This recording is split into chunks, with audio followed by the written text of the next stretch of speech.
Hello friends, in this video we are going to solve a problem based on E2 reaction. Here we have to find the structure of a stereoisomer formed when the cyclohexane derivative is treated with one equivalent of potassium ethoxide in ethanol. Now let's see how to find the solution. This is the structure of substrate. For better understanding, label the carbons of cyclohexane.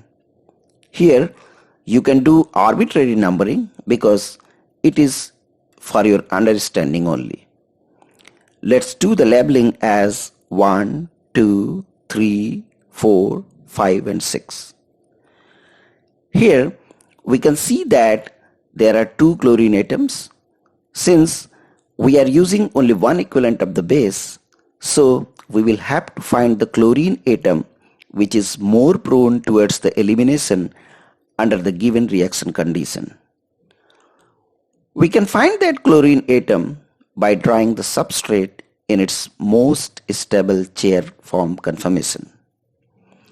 To do so, the thing which we have to keep in mind is that the bulkiest T-butyl group should be kept at equatorial position, and with respect to that we have to put rest of the groups. Thus, the most stable chair form conformation of the substrate will be like this.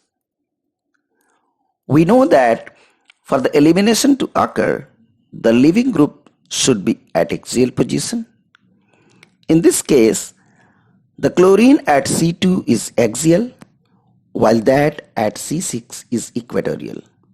So, the chlorine at C2 will be selectively eliminated.